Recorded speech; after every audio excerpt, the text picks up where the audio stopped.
Sidang Jessica Wongso berlangsung berjam-jam dan selama berjam-jam itu pula masyarakat Indonesia bisa menyaksikan persidangan secara langsung baik lewat media televisi ataupun online. Komisi Penyiaran Indonesia KPI menilai ini mengabaikan prinsip praduga tak bersalah dan menggiring opini publik. Kemudian istilah trial by press atau pengadilan oleh pers akhirnya muncul. Bagaimana seharusnya media dan masyarakat menyikapi kasus ini untuk memastikan hukum berjalan secara sehat dan seadil-adilnya?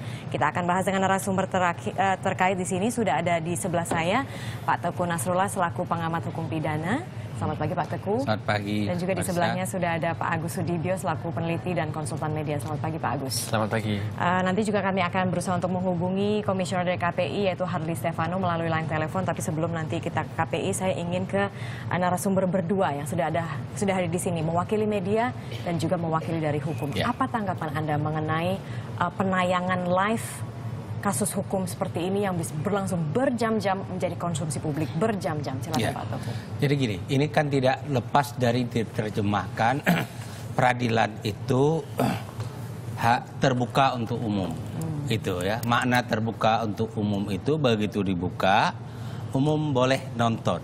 Nah, terus kemudian teman-teman media kan menerjemahkan juga dalam konteks transparansi kepada publik. Pengawasan, ya harus ada akuntabilitas, transparansi kepada publik. Makanya disiarkan itu dalam kepentingan transparansi kepada publik sebenarnya, mengawasi proses peradilan itu. Nah, persoalannya adalah akhirnya terjebak bukan lagi kepada pengawasan kepada publik, terjebak kepada rating. Nah, kalau sudah berbicara rating, ruang sidang pengadilan menjadi panggung, itu menurut hemat saya yang perlu kita benahi. Ya, nah di berbagai negara di dunia, kan kebetulan saya anggota tim penyusun RUU KUHAP ya. RUU KUHAP itu kami melakukan studi banding ke berbagai negara di dunia yang mengundang kami untuk melihat di negaranya. Baik, kalau secara hukum apa saja yang dilanggar, Pak? Kemudian begitu kita melihat di sana tidak ada negara yang langsung menyiarkan itu langsung. Tidak ada. Tidak ada. Nah, boleh bahkan jepret-jepret foto saja tidak boleh di beberapa negara. Mereka hanya membuat dalam bentuk sketsa ruang sidang itu. Yes. Nah, kemudian ruang sidang itu sunyi, senyap, tertib luar biasa.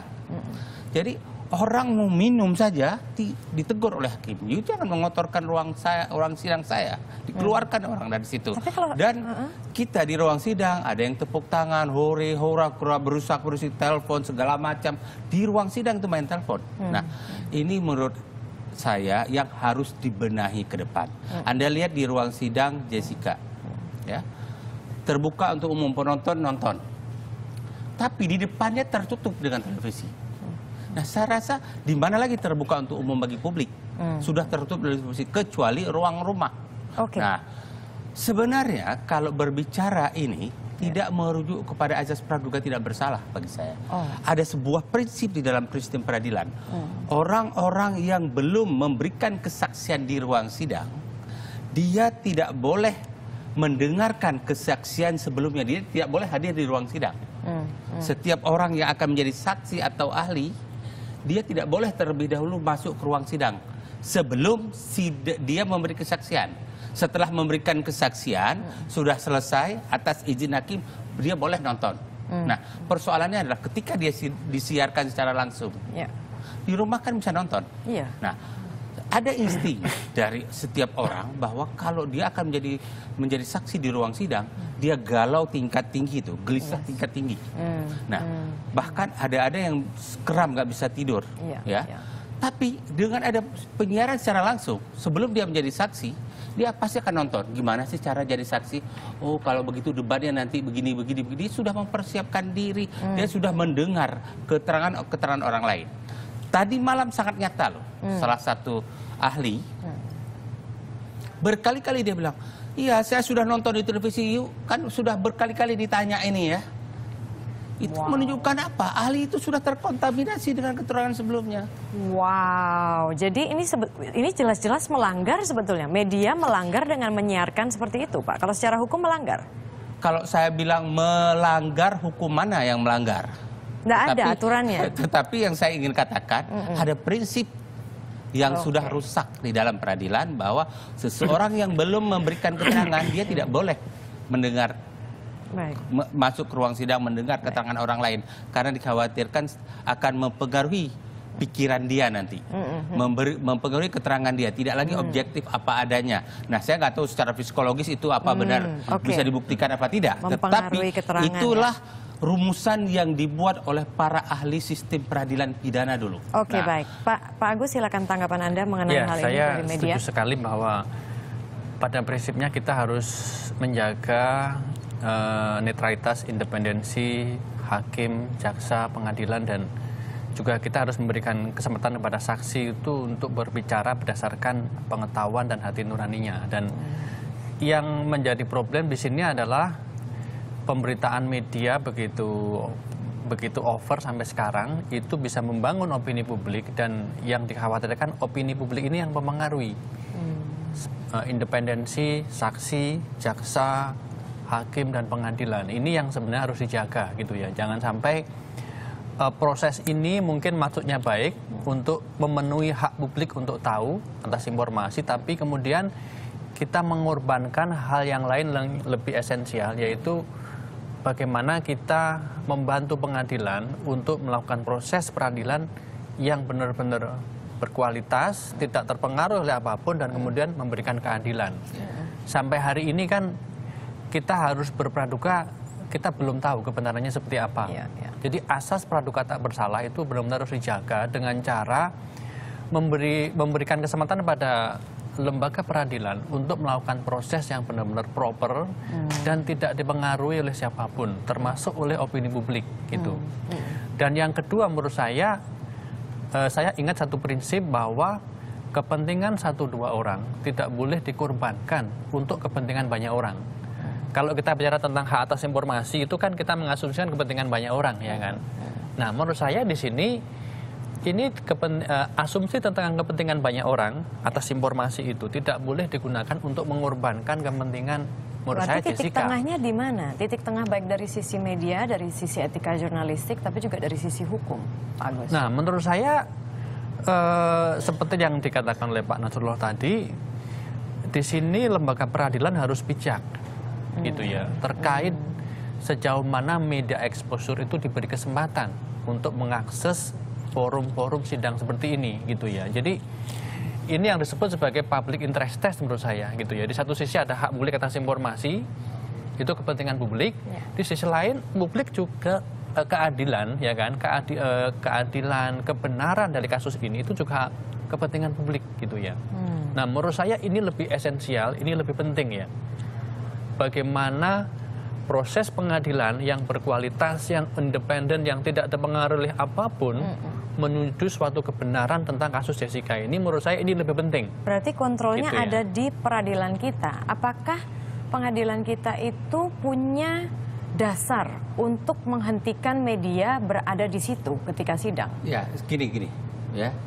Saya mengatakan ada tertib pengadilan, ada tata tertib peradilan. Baca peraturan tentang tata tertib peradilan. Semua persidangan itu harus berjalan dengan tertib. Hakim melakukan kontrol terhadap bla bla bla.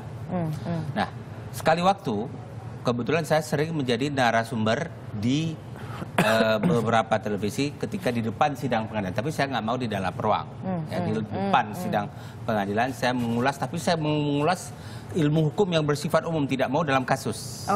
Saya menjaga prinsip seperti yang tidak dibilang tadi, saya tidak mau memberikan opini atas kasus. Tapi bolehkah maksudnya pengadilan itu menetapkan bahwa udah ya nggak ada yang boleh live lagi di sini di dalam ini ya, kalian udah ini steril. Jika dianggap itu mengganggu tertibnya peradilan, bisa.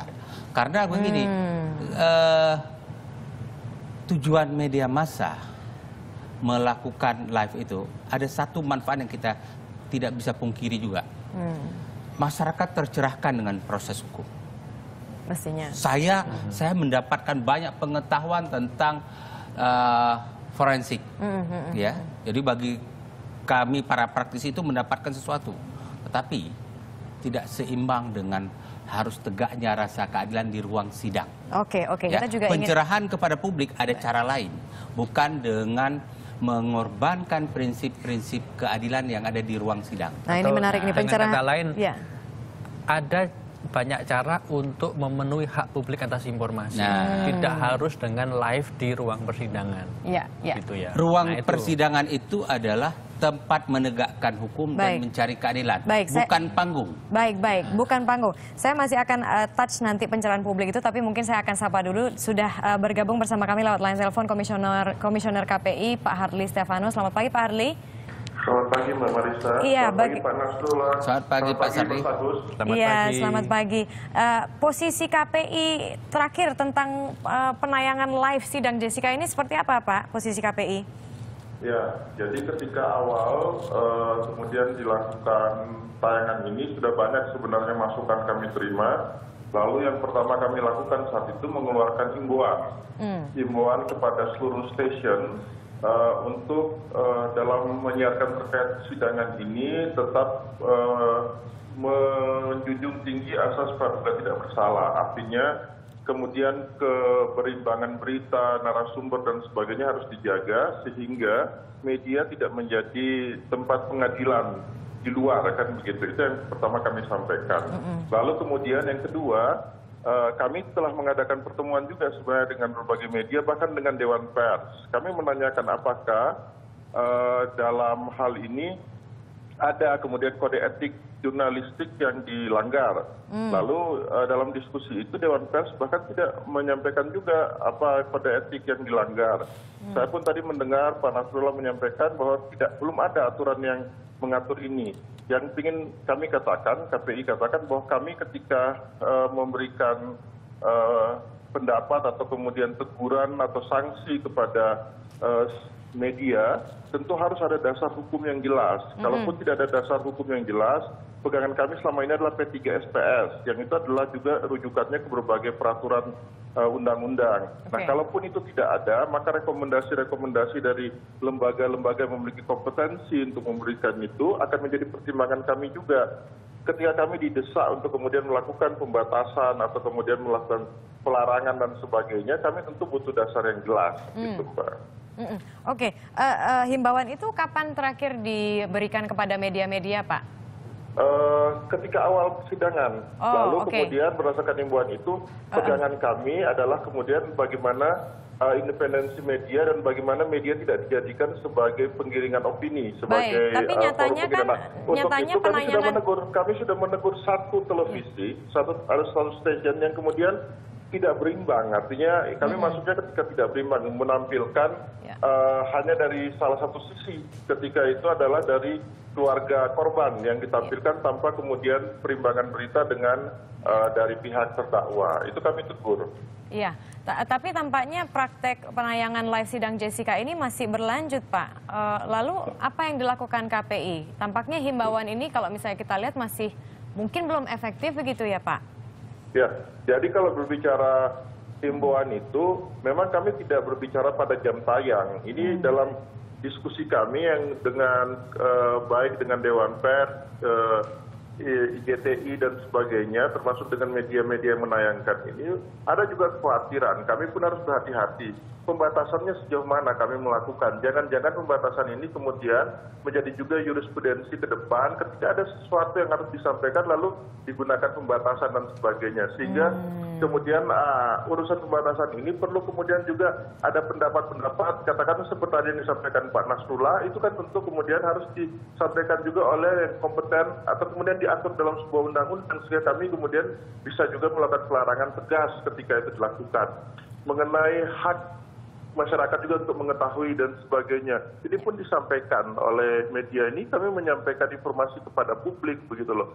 Sehingga hari ini yang jadi pegangan KPI selama itu disampaikan tanpa melakukan penggiringan opini atau melakukan framing di media, maka kami cenderung memberikan toleransi karena sampai saat ini belum ada kemudian aturan yang clear melarang peliputan secara live langsung di pengadilan. Beberapa alasan yang tadi disampaikan oleh Pak Nasrullah, kami sangat mengapresiasi kalau itu bisa dibuat dalam kami tentu akan menjadikan masukan untuk kami kaji lagi, kami komunikasikan dengan berbagai pihak untuk kemudian bisakah berbagai pendapat ini menjadi rujukan kami untuk lebih menertibkan terkait tayangan ini. Ya, singkat saja Pak. Jadi kalau misalnya masih ada media-media yang menyiarkan sidang Jessica ini berjam-jam begitu, apakah ada sanksinya, Pak Arli? Kalau sampai saat ini masalah berdiam-jamnya tidak ada sanksinya, Mbak. Tidak ada sebenarnya pembatasan durasi berapa lama sebuah siaran itu ditayangkan, tetapi dengan keresahan publik yang sampai saat ini tetap muncul, pendapat yang tadi juga disuarakan Mas Agus maupun Pak Nasrullah, ini tetap akan menjadi bahan kajian kami. Artinya bukan di masalah berapa jamnya, tapi substansinya seperti tadi disampaikan Pak Nasrullah, ada kemungkinan mempengaruhi pendapat dari saksi berikutnya dan sebagainya. Ini akan kami kaji dan kami koordinasikan juga tentu dengan pihak yang terkait dan memiliki kemudian otoritas terkait dengan proses persidangan, kan siapa yang kemudian harus memberikan pendapat. Nah, pendapat-pendapat resmi dari lembaga yang kompeten itu akan menjadi rujukan kami untuk kemudian mengambil sikap dan bertindak berikutnya, Mbak. Pak, mungkin sedikit Pak yang ingin saya diskusikan dengan Bapak. Jika Bapak berkenan nonton ulang yang semalam, Bapak dengarlah beberapa kali ahli itu mengatakan, ya seperti yang sudah saya dengar dalam televisi sebelumnya. Itu menunjukkan apa? Ahli itu dia sudah mendengar dan dia sudah terbawa irama. Bahkan dia bilang, wah ini kan sudah diulang-ulang mengajukan pertanyaan kayak begini. Padahal kepada dia belum diulang. Dia sudah mendengar di media. Baik. Ini sebagai salah satu contoh. Nah, saya ingin... Pak Nasrullah, saya nanya dulu. Saya bisa nanya, kalau katakan pun dia tidak dilarang untuk tidak ditampilkan, kita melarang ini untuk TV menyiarkan. Apakah memang seorang saksi yang akan tampil berikutnya tidak boleh hadir di ruang persidangan, Pak? Tidak boleh. Pasti itu saya pastikan bahwa kalau ada saksi yang sudah terlanjur hadir di ruang sidang, dia belum memberikan kesaksian dan kemudian dia hadir, dia langsung didiskualifikasi dan dikeluarkan, nggak boleh jadi saksi. Itu ada aturannya ya, Pak? Ada. Baik, nah ini tampaknya nanti... Maka dengan masukan ini tentu menurut saya pendapat Pak Nasrullah menjadi relevan untuk kemudian kita menyampaikan kepada media penyiaran, karena kalau di ruang sidang saja seorang saksi tidak boleh hadir, berarti kan dia tidak boleh diberikan informasi juga di luar, kan mendapatkan informasi live seperti itu bisa menjadi rujukan kami juga. Iya, tampaknya Pak Harli habis gini kayaknya harus ketemu sama Pak Teguh Nasrullah ya untuk meeting agar tahu kira-kira apa saja gitu kalau misalnya memang ada pelanggaran-pelanggaran yang dilakukan media, apa saja kira-kira pelanggaran itu. Nah, mungkin terakhir ini dari Pak Teguh dan juga Pak Agus, berarti kalau bicara mengenai pencerahan publik itu seperti apa, singkat saja mungkin dari Pak Agus dulu. Iya, saya kira pencerahan publik di sini itu juga harus dimasukkan satu variabel, yaitu bagaimana kita menghormati independensi lembaga peradilan ini. Bagaimana kita memberikan kesempatan kepada penegak hukum untuk melakukan proses yang proper, yang independen, yang tidak diganggu oleh opini apapun. Untuk kasus Jessica ini. Ini juga satu value yang menurut saya harus di-highlight gitu ya. Selain value yang lain tadi, hak publik atas informasi, itu juga penting, tapi ini juga penting gitu ya. Dan saya jangan sampai kemudian kepentingan publik ini kita hanya lihat dari satu sisi gitu. Dan yang kedua saya kira teman-teman pers itu jangan sampai kemudian muncul anggapan pers itu melakukan komodifikasi kasus di sini. Nah itu ya, jadi karena kan kalau kita bicara televisi kan kita juga TV itu kan dualitas antara institusi sosial, mendidik masyarakat, tapi juga institusi bisnis gitu kan. Pertimbangannya rating dan share gitu. Nah ini saya kira ini juga harus diperhatikan oleh teman-teman pers. Gitu. Baik. Mungkin ada tambahan sedikit saja saya atau sama? ingin katakan begini saja, Pak. Ini hanya bisa dibenahi untuk perbaikan penegakan hukum ke depan hanya oleh teman-teman media massa. Pimret duduk merumuskan bagaimana cara kita memberikan pembelajaran kepada masyarakat, menayangkan sebuah berita, dirumuskan bersama, kemudian diundang ahli hukum dan Pak Hakim Agung untuk menjelaskan begini loh cara, sehingga tujuan fungsi pembelajaran ke masyarakat, kemudian live yang segala macam itu dapat berjalan dengan baik, tapi hukum tidak dilanggar, penegakan hukum menjadi lebih baik oleh teman-teman media massa sendiri. Baik, terima kasih banyak Pak Teguh Nasrullah dan juga Pak Agus Sudibyo. Tadi juga terima kasih kepada Pak Arli Stefanus selaku Komisioner KPI.